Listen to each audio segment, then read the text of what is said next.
1990 1990 ambulance service அவங்கள இருந்து அந்த ஸ்ட்ரோக் வந்து ஆக்டிவேட் பண்ணுவாங்க. ஸ்ட்ரோக் அதாவது ஸ்ட்ரோக் வந்த பேஷண்ட் கண்டுபிடிக்கிற விஷயம்.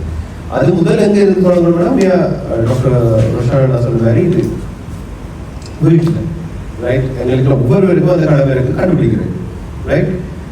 என்ன காரணம்னா இதுல வந்து பாதிக்கப்பட போற உறுப்பு வந்து மூளை அல்லது ஸ்பைனல் கார்ட் முன்னாள் இல்லை மூளையில முன்னாலே மாறுறது ஸ்ட்ரோக் தான். சரி, நாங்கள் நினைக்கக்கூடாது தலையில வந்தால் மட்டும்தான் ஸ்ட்ரோக் பண்ணு, முன்னாடில் வந்தாலும் அது ஸ்ட்ரோக் தான். அதுவும் அதே மாதிரி தான் ஈக்குவலா ட்ரீட்மெண்ட் பண்ணணும். என்ன பிரச்சனைனா எங்களோட உடம்புல 3 வகையான கலங்கள் இருக்கு. லயபிள் செல்னு சொல்லுவாங்க. லயபிள் செல்னா இப்போ அழிஞ்சு உடனே உருவாகும். சரி, அடுத்தது ஸ்டேபிள் செல். ஸ்டேபிள்னா தசைகள் எல்லாம் ஸ்டேபிள் செல். அனைவரோட உடம்புல கவனி இருக்கிறதெல்லாம் லயபிள் செல். இப்போ தோல் எல்லாம் லயபிள் செல், கூட சுவாச குழாய ரத்த குழாய கவனி இருக்கிறதெல்லாம் லயபிள் செல்னு சொல்லுவேன். தமிழ் என்னன்னு தெரியல லயபிள் செல்லுக்கு, சரியா? ஆனால் அது வந்து என்னன்னா தானே தன்னை மட்டும் உருவாகிக்கணும் ரைட். அப்போ அது அழிஞ்சாலும் திருப்பி உருவாகும். ஸ்டேபிள் செல்ஸ் வந்து தசையும் வந்து அதுக்கும் உருவாகும். அழிஞ்சா உருவாகக்கூடிய தன்மை இருக்கா, காலம் போகும், கொஞ்சம் காலம் எடுக்கும்.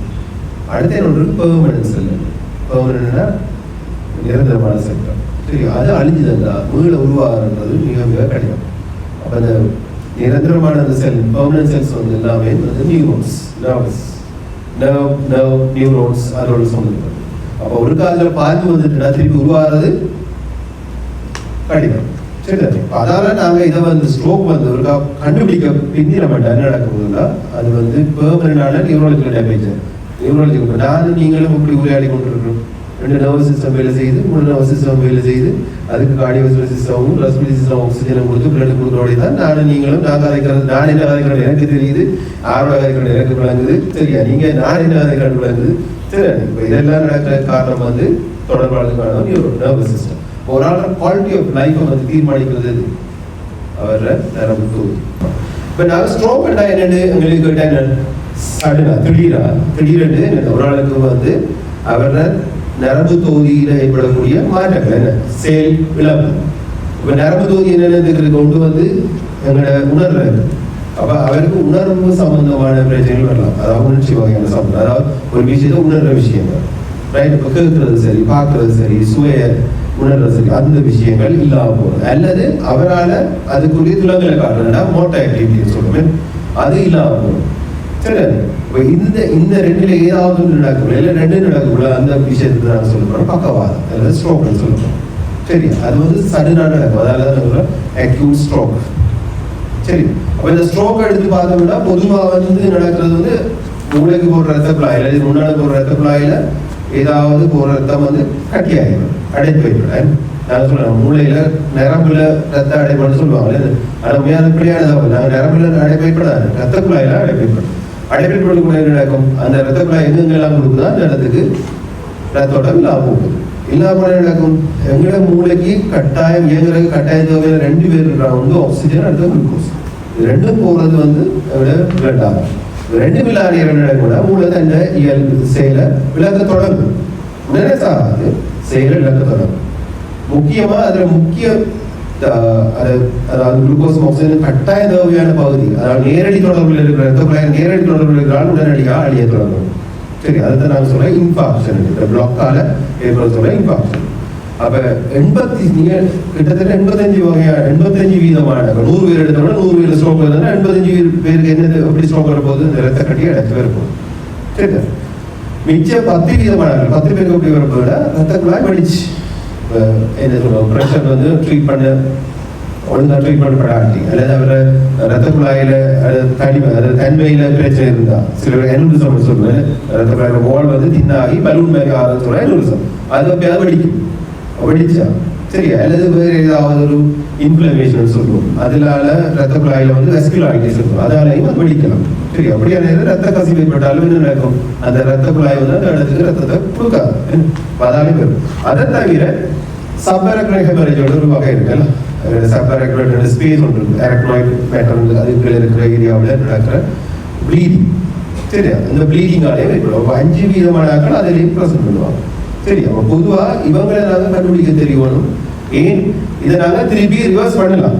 சரியா, எந்த ரிவர்ஸ் பண்ணலாம், ரிவர்ஸ் பண்ணலாம் இந்த குரூப்ல 85% ரிவர்ஸ் பண்ணலாம். ஏன்னா இந்த ரத்த கட்டியை நாங்கள் ஏதாவது முறையில் கரைச்சி அல்லது எடுத்து மெக்கானிக்கல் மூலம் எடுத்து என்ன செய்யலாம், அந்த மூளைக்கு அந்த பகுதியை ரத்தத்தை மீள உருவாக்கலாம். ஆனால் அதுக்கு முக்கியம் அந்த டைம் தான் முக்கியம். சரி, அப்போ இதால இதை நாங்கள் சொல்றது மெடிக்கல் எமர்ஜென்சி சொல்லுவோம். சரியா, ஆம்புலன்ஸ் வந்து உடனடியாக இது இன்ஃபார்ம் பண்ணப்படும். கண்டுபிடிக்கணும், உடனடியாக கண்டுபிடிக்க தெரியணும். கண்டுபிடிச்சா உடனடியாக தகுதியான வைத்தியசாலைக்கு அந்த நோயாளியை தெரியும். சரி, கிட்டத்தட்ட பார்த்தீங்கன்னா இங்கே கவனமில்லை எதில் இருக்க போனால் மூளை தான் பிரச்சனை. மூளை நான் முதல் ஒரு லெக்சர்ஸ் எடுத்துட்டு பண்ணிக்கிறேன். மூளை 3-5 நிமிஷத்துல செத்து போயிடும். சரி, அதோட மூளை தான் எல்லாத்தையும் மூளை அடுத்த 3-5 நிமிஷத்துல இல்லை. ரைட், அப்போ நாங்கள் இங்கே டைம் வந்தது மூளை உலக ரீதியில் நீங்கள் நம்ம அதை கண்டுபிடிச்சு அதுக்குரிய வைத்தியத்தை தொடங்குறோமோ அதை வச்சு தான் அவரை மூளை அவரை நரம்பு தொகையை முள்ள உருவாக்குறதை கொண்டு வரலாம், முள் செயற்பாடு கொண்டு வரலாம். சரி, கிட்டத்தட்ட நாங்கள் ஒவ்வொரு நிமிஷம் கிட்டத்தட்ட இந்த ஆய்வுகள் என்ன சொல்லுதுன்னா 1.9 மில்லியன் நியூரோன்ஸ் வந்து செத்துக்கும் அழிய தொடங்கும். உங்களோட பில்லியன்ஸ் கணக்கான நியூரோன்ஸ் இருக்கு. நாங்கள் கணிதம் பயன்படுத்தல, உண்மையாக பார்க்கும்போது நாங்கள் கணிதம் சும்மா வச்சிருக்கோம். ரைட், ஏன்னா நாங்கள் வந்து திங்க் பண்ணல. கிட்ட ஏஐ பிள்ளைகள் கொடுக்குறான்னு சொல்றதுன்னா நாங்கள் வளர்ந்த நியூரான்ஸ் நீங்கள் வயர் பண்ணணும். வயர்னா கனெக்ட் பண்ணணும். அதாவது ஒரு விஷயத்தை யோசிக்கணும். ஏன் இப்படி புரியுது, ஏசியில் இப்படி காத்து இப்படி நான் சொல்ற விஷயங்கள் தூண்டு தான் செய்யணும்னா நரம்புகளுக்கு கனெக்ஷன் வேணும். வயர் பண்ணணும். வயர்னா கனெக்ஷன் தான் அது வயர் பண்ணப்பட்டு தான் ஃபயர் பண்ண விஷயம் வெளியில் வருது. அது காரணம் அது. அப்போ பார்த்தீங்கன்னா நாங்கள் பில்லியன்ஸ் கணக்கான நியூரான்ஸ் இருக்கு, நாங்கள் கனெக்ட் பண்ணுறோம். அப்படியான பில்லியன்ஸ் ஆன நியூரோன்ல ஒவ்வொரு நிமிஷம் நாங்கள் பிந்துற ஒவ்வொரு நிமிஷத்துல எவ்வளவு வகையான மில்லியன் கிட்டத்தட்ட 2 மில்லியன் தான் அழிய போகும். 2 மில்லியன் 20 லட்சம். சரி, ரைட். அப்போ இதில் சிவியாரிட்டி உங்களுக்கு விளங்கி இருக்கும். ஸ்ட்ரோக் சிவியாரிட்டி மெயினாக வந்து எங்களுக்கு மூளைக்கு கொடுக்குற ரத்தப்பெல்லாம் இப்படி தயாரிக்கும். சரியா, 2 முறையால போகும். ஒன்று வந்து முற்பக்கத்து அளவுக்கு ஆன்டீரியர் சர்க்குலேஷன் சொல்லும், கொஞ்சம் பிளட் வெசல் போஸ்டீரியர் சர்க்குலேஷன் சொல்லும். இது கரோட்டிட் ஆர்டரி ஃபேமிலியான இன்னொரு ஆர்டரி இருக்கு, வெர்டிபிரல் வளர்த்துள்ள போகிறோம் வெர்டிபிரல் ஆர்டரி. ரெண்டும் சேர்ந்து தான் ஒரு வலைப்பின்னல் உருவாக்கும் போது மூளையில அடிப்பகுதியில் பேஸ் ஆஃப் த ஸ்கால் இதில் ட்ரெயினில் ஒரு பேஸ் ஆஃப் த ஸ்காலில் அது சொல்ல சர்க்குலர் வீல்ஸ் அதுலேருந்து வர பிரான்ச்சஸ் தான் வந்து மூளையில் பயணப்பகுதிகளுக்கு ரத்தத்தை கொடுக்கும். ஸோ இவங்க தான் இந்த மூளை கொடுக்குற ரத்த ஆர்டரி. இவர் ஒவ்வொரு ஆர்டரி எந்தெந்த ஆர்டரி பிளாக் ஆகுதுன்றதை பொறுத்து அந்த வேற ஒரு பேஷண்ட் குணமுறிகள் வித்தியாசமா இருக்கு. அந்த குணமுறியை வச்சு நாங்கள் சொல்லலாம் இந்த ஆர்டரி தான் பிளாக் ஆகிருக்குமோ அப்படின்னு நாங்கள் முடிவெடுக்கணும். அதுக்கு தான் இந்த நாலேஜ் தேவை டாக்டர்ஸ். சரி, ரைட். இப்போ எதை தான் நான் சொன்னேன், ஆன்டீரியர் சர்க்குலேஷனா முன்னால் கொடுக்குற ஒரு தொகுதி மற்ற பின்னர் ரெண்டு சேர்ந்து ஒரு வேலை பின்னர் உருவாக்கி சர்க்குலர் பிக்ஸ் உருவாக்கும். பார்த்தீங்கன்னா டேரக்ட். சரி, ரைட், இப்படி இருக்கும். Okay, right. ஸோ இப்போ இந்த ஸ்ட்ரோக் ஏற்படுறதுக்கு மிக முக்கியமான பொதுவான காரணங்கள் இருக்கு. சரியா, மற்ற சில அதாவது காரணங்கள் இருக்கு. சரி, முக்கியமான காரணம் என்ன, கொலஸ்ட்ரால் படிவாக வருது.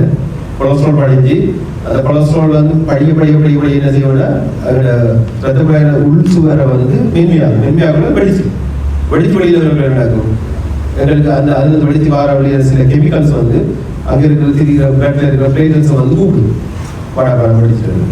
சரியா, அதோட இந்த பிளேட்டில் வந்து அதில் வந்து ஒட்டு சீல் பண்ணும். இந்த பிளேட்டஸ் வந்து அதில் ஒட்டினோட என்ன நடக்கும்னா ஒவ்வொரு பிளேட்டஸும் வந்து உருவார சொல்லணும் தெய்வம் என்னோட ஆர்டர் அப்படி அந்த மாதிரி அது செல்ஃப் ஆக்டிவேட் ஆயிடும். சரியா, அதே செய்யணும்னா நிறைய ரிலீஸ் பண்ண என்ன வரும், ஒரு காகம் வந்து நிறைய காகத்தை கூப்பிடும். அது மாதிரி ஒரு பிளேட்டஸ் ஒட்டினோட நிறைய பிளேட்ஸ் கொண்டு வந்து இப்படித்தான் கிளாக் ஃபோம் வந்து பண்ணுறோம். பிறகு அதுக்கு பிறகு ஆர்பிசி கால்சியம் எல்லாம் படிச்சு பெர்மனன்ட் ப்ரோட்டாக்ட். இப்போ இதுக்கு டைம் எடுக்கும். சரி, அப்போ கொமனர் நடக்கிற வந்து அந்த அத்ரோஸ்க்ளரோசிஸ் வெடிச்சு அதில் த்ரோம்போஸ் வரும். அப்போ அதுக்கு கொமன் காரணம் வந்து த்ரோம்போட்டிக் எம்பாலிசம். எல்லாத்தையும் இது அங்கேயும் உருவாகிட்டே வரலாம். இந்த த்ரோம்பஸ் வந்து சில நேரம் வேறு எங்கேயாவது உருவாகிட்டு அங்கேருந்து கலண்டு சின்ன துண்டுண்டா வந்து மூளையில் போய் மூளையில் இருக்க சின்ன ரத்தம் அடிச்சு ஸ்ட்ரோக் வரலாம். சரிதான் பொதுவானது.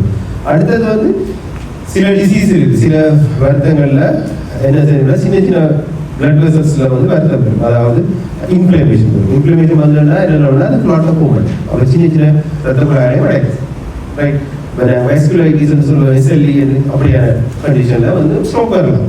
எஸ்எல்இ ஸ்ட்ரோக் வரலாம். அதுல வந்து என்ன செய்யணும்னா ஸ்மால் வெசல் டிசீஸ் வரும். அடுத்தது வந்து ஹார்ட் பிரச்சனையானாக்கள், ஹார்ட் பம்புன்றது பிரச்சனையானாக்களுக்கு கார்டியோமயோபதின்னு சொல்லுவோம், டயலேட்டட் கார்டியோமயோபதி. ஹார்ட் சுருங்கி தளர்றது குறையும். அப்ப ஹார்ட் சுருங்கி தளராடி என்ன செய்யும், ரத்தம் எங்கேயாவது போய் கூல் பண்ணி கொண்டு இருக்கும், தங்கி கொண்டு. எங்கேயாவது ரத்தம் தங்கி என்ன செய்யக்கூடாது, கட்டியா போயிடும். சரியா? பிறகு என்ன செய்யும், இது ஒவ்வொரு முறையும் கண்ட்ராக்ட் பண்ண இதுல இருந்து சின்ன சின்ன கிளாஸ், சரியா, உணர்ச்சி மேல போய் எங்கேயும் போய் அடைக்கலாம். இந்த நாங்கள் ஒரு மூலையை சொல்றோம், குடல்ல போய் அடைக்கலாம், கிட்னியை போய் அடைக்கலாம், எங்கேயும் காலில் போய் காலை போய் அதை கொண்டு வரலாம். சரி, ஸோ இதெல்லாம் காமன் கோர்ஸ். அதை தவிர அடுத்த பிரச்சனை சில பேஷண்ட் வருவாங்க நெக் பெயினோட stroke symptom, neck pain stroke symptom. So chest pain stroke symptom, back pain stroke சிம்டம்னா நாங்கள் யோசிக்க வேண்டியது அங்கே போகிற மேஜரான ஆர்டரியில் பிளவு வெளிப்படும், டிசெக்ஷன் ஆர்டரியில் சுவபிரியுது. சரி, ஆர்டரி 3 லேயரெல்லாம் இருக்கும், அதில் உள் லேயருக்கு நடு லேயருக்கு பிரிவு வந்து என்ன செய்யணும், உடஞ்சு என்ன செய்யும், அதுவும் கிளாட் ஆகும். எங்கே ரத்தப்பை வெடிச்சாலும் உடஞ்சாலும் என்ன நடக்கும், ரத்தம் கட்டியாது இல்லை, அவையும் பிளாக் பண்ண என்ன நடக்கும், ரத்தோட போவாது, அதனாலே ஸ்ட்ரோக் பண்ணலாம்.